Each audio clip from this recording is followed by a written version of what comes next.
हरपाल सिंह, उसकी बीवी जसप्रीत कौर और उसकी बेटी जैस्मिन तीनों मेक्सिको की फ्लाइट पकड़ने के लिए एयरपोर्ट पर खड़े थे। उन्हें किसी बात का डर सताया जा रहा था। जैसे जैसे वो सिक्योरिटी चेक के करीब जा रहे थे, उनकी दिलों की धड़कनें बढ़ती ही जा रही थी। मगर ऐसा क्या था जो उन्हें इतना डरा रहा था? हरपाल सिंह 45 साल का एक किसान था जो पंजाब के छोटे से गांव में अपनी पत्नी जसप्रीत कौर और 19 साल की बेटी जैस्मिन के साथ रहता था। हरपाल का परिवार बेहद गरीब था और पिछले कुछ सालों से बारिश कम होने की वजह से उसकी फसल भी ठीक से नहीं उगी थी। पैसे की तंगी होने की वजह से जैस्मिन की पढ़ाई छुड़वा दी गई थी और उसे भी अपने परिवार को सपोर्ट करने के लिए छोटी मोटी जॉब ढूंढनी पड़ी। जैस्मिन ने उन्हीं के गांव के एक जमींदार के घर काम ढूंढ लिया था, लेकिन वो जमींदार जैस्मिन से बहुत बदतमीजी किया करता था। एक दिन तो हद ही हो गई जब उसने जैस्मिन के साथ जबरदस्ती करने की कोशिश की। जैस्मिन अपने आप को बचाकर घर तो लौट आई, मगर वो बहुत टूट चुकी थी और वो घर आते ही फूट फूट कर रोने लगी। उसने अपनी माँ जसप्रीत को सब बताया और जसप्रीत ये सब सुनकर आग बबूला हो गई। वो आदमी उनके गांव का एक बड़ा जमींदार था, इसलिए सभी लोग उससे बहुत डरते थे और पुलिस भी उससे कुछ नहीं कहती थी। जसप्रीत ये बात जानती थी, मगर उसका गुस्सा अब बहुत बढ़ गया था। उसने अलमारी में से एक खंजर निकाला और तुरंत उस आदमी को मारने के लिए जाने लगी, मगर जैस्मिन ने उसे किसी तरह से रोक लिया। जैस्मिन ने बड़ी मुश्किल से अपनी माँ को समझा बुझा के सुला दिया। अगली सुबह जब जैस्मिन और जसप्रीत नींद से उठे तो उनके होश उड़ गए। हरपाल सिंह ने अपनी बीवी और बेटी को बताया कि पूरे गांव में शोर मचा हुआ है, उस जमींदार का खून हो गया है और पुलिस जल्द ही जैस्मिन से पूछताछ करने के लिए वहां आने वाली थी। हरपाल सिंह, जसप्रीत और जैस्मिन तीनों बहुत ज्यादा डर गए। हरपाल सिंह ने अपने जीवन की पूरी जमा पूंजी उठाई और वो तुरंत अपने परिवार को लेकर वहां से निकल गए। निकलकर वो हरपाल के चचेरे भाई बलबीर के घर चले गए। वो चंडीगढ़ के पास ही रहता था। वहां जाने के बाद हरपाल सिंह ने उसे अपनी हालत के बारे में बताया कि वो कितना परेशान है। तब बलबीर ने उसे बताया कि बेहतर जिंदगी के लिए हरपाल को अपने परिवार के साथ इंडिया को छोड़कर अमेरिका चले जाना चाहिए। बलबीर ने हरपाल को अमेरिका के बारे में बड़े बड़े सपने दिखाए। उसने बताया कि अमेरिका में जाकर डॉलर में पैसा कमाया जाता है और सभी का रहन सहन का तरीका बहुत अच्छा हो जाता है।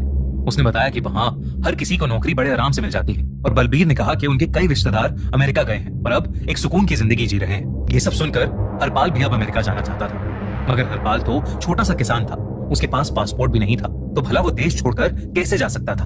तब बलबीर ने उसे बताया कि उसकी जान पहचान के कई लोग डंकी फ्लाइट लेकर फॉरेन गए हैं। डंकी फ्लाइट यानी कि इलीगल डॉक्यूमेंट्स बनवाकर देश छोड़कर चले जाना। इस प्रोसेस में लोग नकली कागज बनवाकर बड़े बड़े देशों जैसे यूएसए, इंग्लैंड, ऑस्ट्रेलिया के बॉर्डर से जुड़े छोटे देशों में जाते हैं और फिर वहां से किसी एजेंट की मदद से इलीगली बॉर्डर पार कर लेते हैं। यानी हरपाल को बस किसी एजेंट से बात करनी थी जो उनका नकली पासपोर्ट और वीजा बनवा देगा और फिर हरपाल सिंह को मेक्सिको भेज दिया जाएगा, जहां एक दूसरा एजेंट उन्हें बॉर्डर पार करा देगा।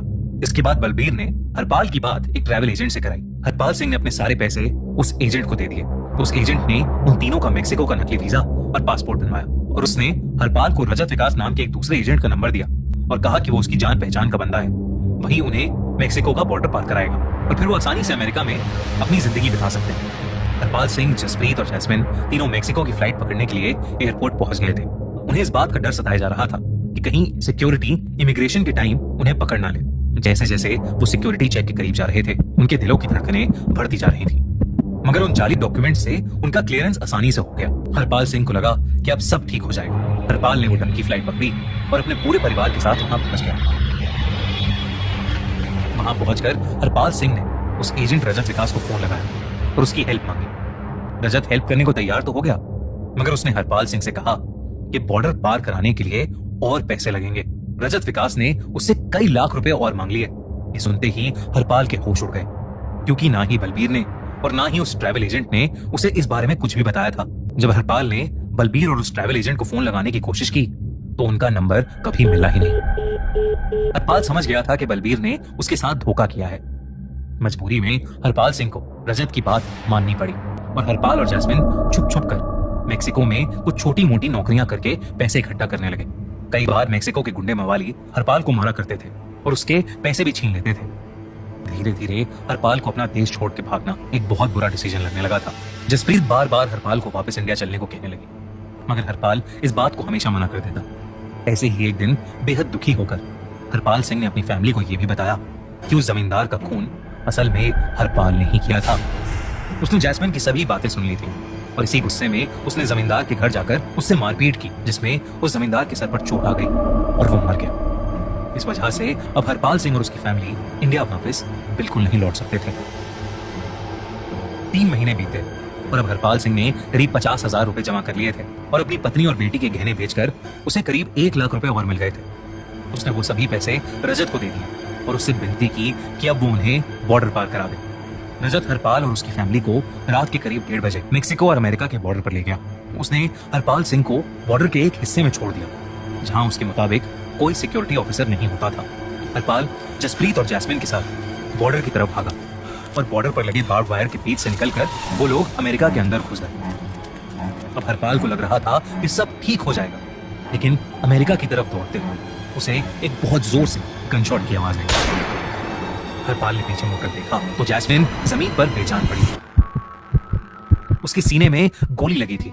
इससे पहले कि हरपाल जैस्मिन के पास जा पाता, अमेरिका की बॉर्डर पुलिस ने हरपाल और जसप्रीत को हर तरफ से घेर लिया और उन्हें अरेस्ट कर लिया। इन्वेस्टिगेशन में पता चला कि वो डंकी फ्लाइट लेकर अमेरिका में इल्लीगली घुसने की कोशिश कर रहे थे, मगर यूएसए के लॉज ऐसी एक्टिविटीज को लेकर बहुत स्ट्रिक्ट थे। उन्हें लगा कि हरपाल और उसका परिवार इंडियन जासूस थे और यही इल्जाम लगाकर यूएसए फोर्सेज ने हरपाल और जसप्रीत को दोषी करार करके जेल में डाल दिया। जिंदगी बेहतर करने चले हरपाल और जसप्रीत अब पूरी जिंदगी उस गुमनाम जेल में सड़ने वाले थे और उनकी 19 साल की मासूम बेटी जैस्मिन बेवजह ही अपनी जान गंवा बैठी।